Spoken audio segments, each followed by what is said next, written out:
हो गए। अस्सलातु वस्सलामु अलैका या रसूल अल्लाह, अस्सलातु वस्सलामु अलैका या नबी अल्लाह पढ़ना शुरू किया। इमाम मोहम्मद बाकिर ने दिबिया से बाल अलग रखा, दुरूदो सलाम पढ़ा जा रहा है, पढ़ा जा रहा है, बाल सामने रखा है। कुछ देर के बाद बाल में हरकत पैदा हुई और वो बाल घूमने लगा, झूमने लगा और उठकर सीधा खड़ा हो गया। इमाम मोहम्मद बाकिर ने दूसरा बाल डिबिया से निकाला, दुरूदो सलाम पढ़ा जा रहा है, दूसरा बाल हरकत में आया, झूमने लगा, उठकर सीधा खड़ा हो गया। इमाम मोहम्मद बाकिर ने तीसरा बाल निकाला, मेज पर रखा, दुरूदो सलाम सुन करके वो भी झूमने लगा, उठकर खड़ा हो गया। चौथे बाल पे भी असर हुआ, वो भी झूमा, उठकर खड़ा हो गया। लेकिन तीन बालों पर कोई असर ना हुआ तो इमाम मोहम्मद बाकिर ने फरमाया ये चार नबी के हैं, तीन नबी के नहीं। उसने कहा हुजूर दलील, तीन नबी के नहीं चार हैं, दलील क्या है? तो इमाम मोहम्मद बाकिर ने फरमाया देखा नहीं नाना चांद पर दुरूदो सलाम जब पढ़ा गया तो चार झूमे भी उठकर खड़े भी हुए और तीन पर कोई असर ना हुआ। पता चला जो नबी का होता है दुरूदो सलाम सुनकर झूमता भी है, खड़ा भी होता है, जो नबी का नहीं होता है दुरूदो सलाम का उस पर कोई असर नहीं होता है। इमाम मोहम्मद बाकिर ने फरमाया ये चार नबी के हैं क्योंकि ये झूमे भी हैं, ये खड़े भी हुए हैं। हजरात आज हम लोग दुरूदो सलाम पढ़ करके ये पता लगाते हैं कौन नबी का है कौन नबी का नहीं है। क्योंकि एक डॉक्टर के यहाँ अगर जाओ, अगर बुखार चेक करना है थर्मामीटर लगाता है, कभी वो दूसरी बीमारी के लिए आला लगाता है, मगर आज के दौर में हर एक अपने आप को सुन्नी कहता है, इसीलिए सिर्फ सुन्नी कहने से काम नहीं बन रहा है। हम लोग मसलक के आला हजरत का नारा लगाते हैं ताकि पता चल जाए, क्योंकि मसलक के आला हजरत का जो वफादार है वही आज के दौर में पक्का सुन्नी है। इसलिए कि आला हजरत ने पूरी जिंदगी नबी की मोहब्बत में गुजार दिया और आला हजरत ने ये दुनिया वालों को मिजाज दे दिया। या रसूल अल्लाह तेरी सरकार में लाता है रजा उसको शफी जो मेरा गौस है और लाडला बेटा, जो मेरा गौस है और लाडला बेटा तेरा। अच्छा झूमेगा कौन, खड़ा कौन होगा? आप बोलोगे जो जिंदा होगा, खड़ा वही होगा जो जिंदा होगा, बोलेगा वही जो जिंदा होगा, झूमेगा वही जो जिंदा होगा। इमाम मोहम्मद बाकिर के यहाँ बाल झूमे भी खड़े भी हुए। अब फकीर का जुमला दिल की तख्ती पर नोट कर लो। अरे जब नबी का बाल जिंदा है तो मदीना में आमिना का लाल जिंदा है और आला हजरत जब ही तो कहते हैं तू जिंदा है वल्लाह, तू जिंदा है वल्लाह। मेरी चश्मे आंखों से छुप मैं बता ये रहा था कि कादाए अखीरा में दुरूद पाक पढ़ना सुन्नत है। नमाज जनाजा में दूसरी तकबीर के बाद दुरूद पाक पढ़ना सुन्नत है और जुमा के दिन दुरूद पाक पढ़ना मुस्तहब है। जुमा की रात दुरूद पाक पढ़ना मुस्तहब है। मस्जिद जाते वक्त दुरूद पाक पढ़ना मुस्तहब है। मस्जिद से निकलते वक्त दुरूद पाक पढ़ना मुस्तहब है। वजू करते वक्त दुरूद पाक पढ़ना मुस्तहब है। और एक बात बड़ी मोहब्बत से आप सुन रहे हैं तो हवाला नोट कीजिए, किताब का नाम है नुज़हतुल मजालिस। हजरत अल्लामा अब्दुल रहमान बिन अब्दुल सलाम हदीस नकल फरमाते हैं, हमारे तुम्हारे नबी ने फरमाया जो सुर्ख गुलाब सूंघे और दुरूद ना पढ़े, आका फरमाते हैं उसने मुझ पर जुल्म। क्या आप जानते हैं ये गुलाब पैदा कैसे हुआ? किताब का नाम नोट करो, तफसीर रूहुल बयान जिल्द 8 अल्लामा इस्माइल हक की तहरीर फरमाते हैं मेराज की रात हमारे तुम्हारे नबी जब वापस तशरीफ लाए, नबी के जिसमें पाक से पसीने के कतरे टपके अल्लाह ने उसी से गुलाब पैदा फरमा दिया, उसी से गुलाब पैदा फरमा दिया। यही वजह है फूल दुनिया में बहुत है, मगर जो खुशबू गुलाब में है वो दूसरे फूल में नहीं, जो खुशबू गुलाब में है वो बेले के फूल में नहीं, जो खुशबू गुलाब में है वो चमेली के फूल में नहीं, जो खुशबू गुलाब के फूल में है वो चंपा के फूल में नहीं, जो खुशबू गुलाब के फूल में है वो यासमन के फूल में नहीं, जो खुशबू गुलाब के फूल में है वो खुशबू कमल के फूल में नहीं, जो खुशबू गुलाब के फूल में है वो खुशबू नस्तरन के फूल में नहीं, जो खुशबू गुलाब के फूल में है वो खुशबू सोसन के फूल में नहीं, जो खुशबू गुलाब के फूल में है वो खुशबू गुले दोपहर में नहीं। इसीलिए आशिके रसूल ने कहा इत्र जन्नत में भी ऐसी खुशबू कहा जैसी खुशबू नबी के पसीने, जैसी खुशबू नबी के पसीने में है। अल्लाह ने अपने महबूब का पसीना भी बनाया तो खुशबूदार अल्लाह ने अपने महबूब को बेमिसाल बनाया, लाजवाब बनाया। बड़ी तेजी के साथ दो तीन और बातें कारी इकरार बरकाती साहब ने बार बार जिक्र किया। कीड़े बहुत उड़ रहे हैं और एक तो इनके मुंह के करीब आ गया, लेकिन मैं ये कहना चाहूंगा कि वो कीड़ा यूं ही नहीं आया, क्योंकि जब कोई जिक्र मुस्तफा करता है, जिक्र रसूल करता है, मैं तो कहूंगा वो कीड़ा बोसा लेने के लिए आया था, क्योंकि इस जबान से जिक्र मुस्तफा, इस जबान से नाते रसूल पढ़ी जा रही थी। और याद रखना पतिंगों का हाल ये है, कीड़े मकोड़े का हाल ये है कि हजरात आप बाजार चले जाइए और बाजार से मछली लेकर आइए और लाने के बाद में घर में बिस्तरा लगाइए, पंखा चालू कीजिए और तकिया लगा दीजिए, मछली को लिटा दीजिए। मुझे आप बताएं क्या मछली को आपके बिस्तर पर सुकून मिलेगी? मछली को बिस्तर पर सुकून नहीं मिलेगा, पंखा चलाने से सुकून नहीं मिलेगा, तकिया लगाने से सुकून नहीं मिलेगा। मछली को अगर सुकून मिलेगा तो पानी में मिलेगा, मछली को अगर सुकून मिलेगा तो पानी में मिलेगा। ये पतंगे अब शमा पर इस कदर निसार होते हैं कि जहां लाइट रोशन होती है, जहां बल्ब जलता है, जहां उजाला होता है, इन पतंगों को खबर हो जाती है, इन पतंगों को पता चल जाता है और पतंगे दूर दराज से निकल करके शमा के इर्द गिर्द रक्स करते हैं और परवाना बन करके निसार होते हैं। यहाँ तक कि जान की परवाह नहीं करते, जान भी चली जाए तो चली जाए, लेकिन शमा के इर्द गिर्द परवाने निसार होते रहते हैं। आज हमारा और आपका दावा यह है, हम नबी से मोहब्बत करते हैं, नबी के नाम पर जान दे देंगे, लेकिन हाल ये है कि अगर थोड़े से कीड़े मकोड़े उड़ने लगे तो हम बहुत दूर जाकर के बैठ गए, और यही हमारे नबी से मोहब्बत का सबूत है। अरे आज वजह यही है कि करोड़ों की तादाद में हम हैं, लेकिन गुलामी की जिंदगी बसर कर रहे हैं। याद करो सहाबाए किराम की जिंदगी, वो 313 थे तो लरसता था जमाना,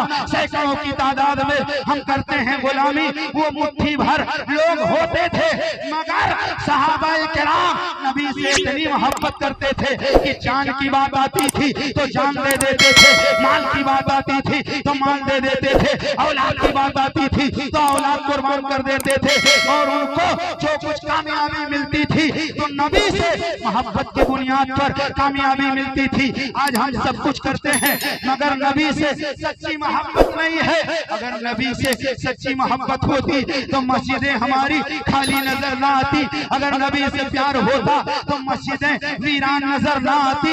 इसलिए कि नबी ने फरमाया नमाज मेरी आंखों की ठंडक है, नमाज मेरी आंखों की ठंडक है। लेकिन हम कितने लोग हैं जो मस्जिद में जा करके नमाज अदा करते हैं? यकीनन हम दावा तो करते हैं कि हम मुसलमान हैं, मगर सहाबाए किराम की जिंदगी देखो, सहाबाए किराम ने तन मन धन सब कुछ नबी के नाम पे कुर्बान कर दिया।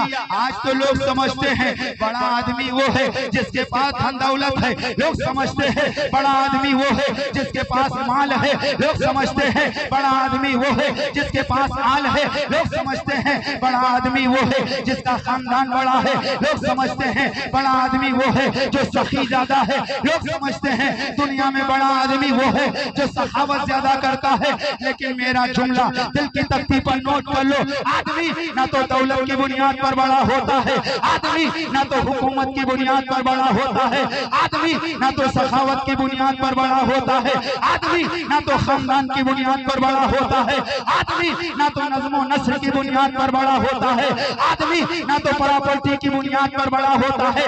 आप कहोगे आदमी बड़ा कैसे होता है, तो सुनो, आदमी बड़ा होता है मोहब्बत रसूल की बुनियाद पर, आदमी बड़ा होता है नबी से प्यार की बुनियाद पर, नबी से मोहब्बत करते चले जाओ, बड़ाइयां हासिल करते चले जाओ, नबी से मोहब्बत करते चले जाओ, बड़ाइयां हासिल करते चले जाओ। वो बिलाल जब तक बिके न थे कोई पूछता न था, या रसूल अल्लाह तुमने खरीद कर हमें अनमोल कर दिया, वही बिलाल है जब तक नबी के दामन से वाबस्ता नहीं हुए थे क्या हाल था। मगर जब नबी से मोहब्बत कर लिया, कोड़े खा रहे हैं मगर मोहब्बत दिल से नहीं निकल रही है, जमीन पर घसीटा जा रहा है, मोहब्बत दिल से नहीं निकल रही है, मारा जा रहा है मगर मोहब्बत दिल से नहीं निकल रही है। बस आखिरी बात अर्ज करके मुकम्मल कर दूंगा, ईमान रोशन हो जाएगा।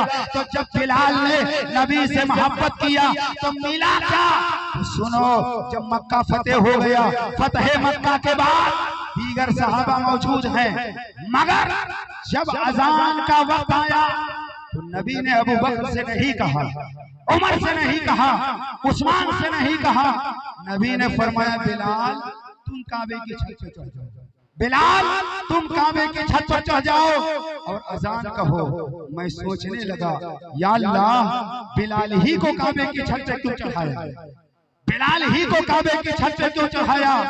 मेरे नबी की निगाहें नबूवत देख रही थी, यही वो मक्का है जहां बिलाल को जलील किया जा रहा था, यही वो मक्का है जहां बिलाल को बुरा भला कहा जा रहा था, यही वो मक्का है जहां बिलाल के सीने पर वजनी पत्थर रखकर खींचा जा रहा था।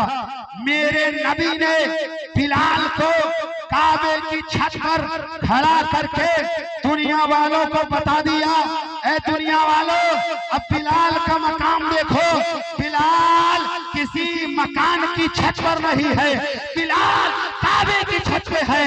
सारे लोगों ने देख लिया कि जब तक बिके न थे कोई पूछता न था, या रसूल अल्लाह तुमने खरीद कर हमें अनमोल कर दिया।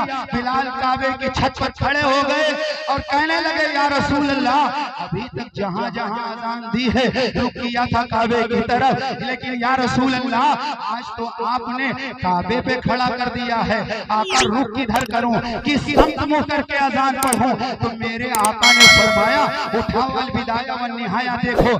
मेरे आका ने फरमाया, बिलाल अब काबे की छत पर खड़े हो गए हो तो तुम मेरी तरफ रुक करके अजान पढ़ो। यहीं से पता चल गया कि आला हजरत ने जो शेर लिखा, हाजियों आओ शहंशाह का रोजा देखो, काबा तो देख चुके, काबे का काबा देखो। मेरा नबी काबे का भी काबा है, काबे का भी काबा है। और एक फाइनल जुमला बोल दूं, काबा है क्या, एक चौकोर कोठरी का नाम है काबा, और सारे मुसलमान काबे की तरफ झुकते हैं। अब तवज्जो, जिधर सारे लोग झुके उसे काबा कहते हैं, और काबा जिधर झुके उसे काबे का काबा। नबी की आमद के मौके पर काबा झुका था, काबा झुका था। हजरत अब्दुल मुत्तलिब ने कहा, आखिर काबा झुका क्यों? तो आवाज आई, मुझे बुतों से पाक करने वाला नबी जलवागर हो गया। पता चला अल्लाह कितना भी माल अता कर दे, सब कुछ अता कर दे, मगर नबी की मोहब्बत दिल से निकलने ना पाए, नबी का प्यार दिल से निकलने ना पाए। और जब तक नबी का प्यार दिल में बाकी था तो हम तरक्की पर थे, लेकिन आज नबी का प्यार हमारे दिल से निकलता चला जा रहा है। और हाल ये है कि इस्लाम जो फैला हुआ था, आज उस इस्लाम की हम हिफाजत नहीं कर पा रहे हैं।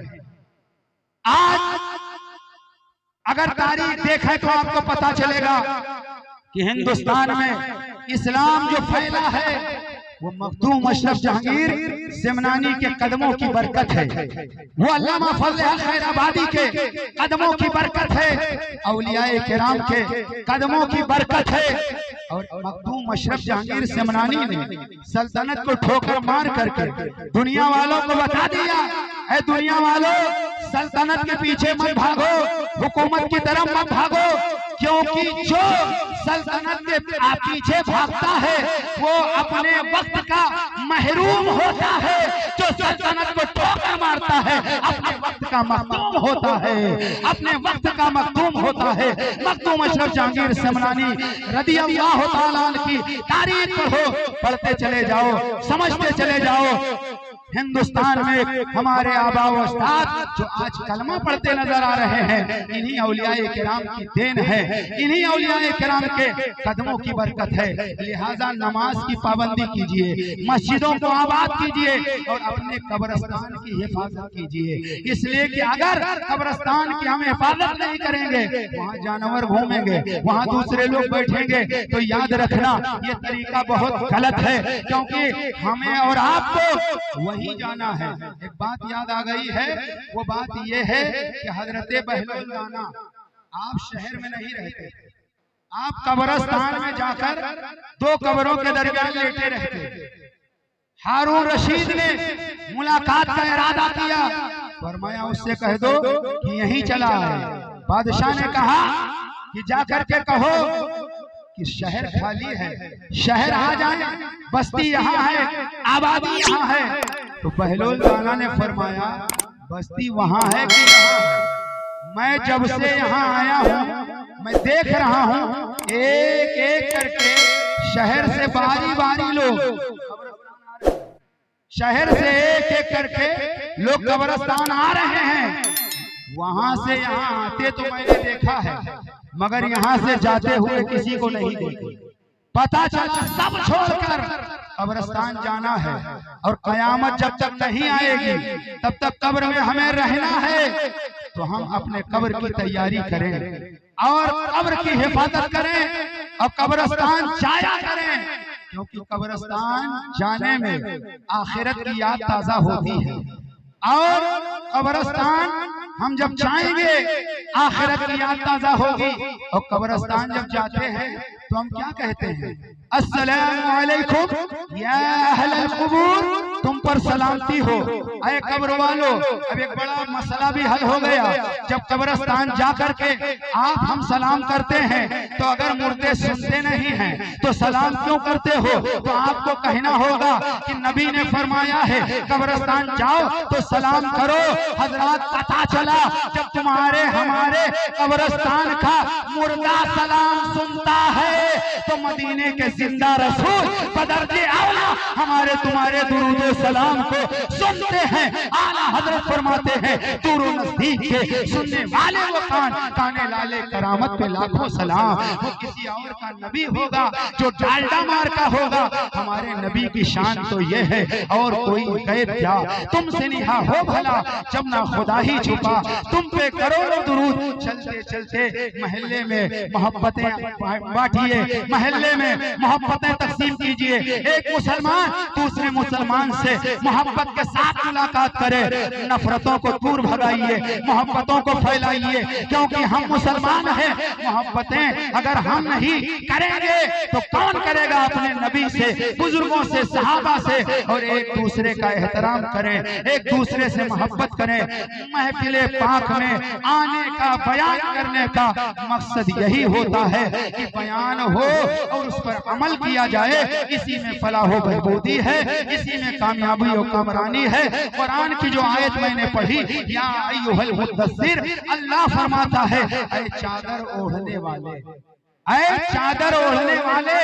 तो चादर ओढ़ने वाले दुनिया में बहुत हैं, चादरों की कमी नहीं है, चादरें ओढ़ने वालों की कमी नहीं है, मगर अल्लाह की कसम जिस चादर को मुस्तफा से निस्बत हो जाए वो चादर तमाम चादरों में बेमिसाल है, वो चादर तमाम चादरों में बेमिसाल है। जिस गुंबद को मुस्तफा से निस्बत हो जाए वो गुंबद तमाम गुंबदों में बेमिसाल है। जिस किताब को नबी से निस्बत हो जाए वो किताब तमाम किताबों में बेमिसाल है। हमारा नबी बेमिसाल है, लाजवाब है। आला हजरत सरकार फरमाते हैं सबसे औला व आला हमारा नबी, सबसे बाला व वाला हमारा नबी, अपने मौला का प्यारा हमारा नबी, दोनों आलम का दूल्हा हमारा नबी। महफिल नूर जिंदाबाद, पाइंदाबाद। वमा अलैना इल्लल बलाग। अस्सलाम।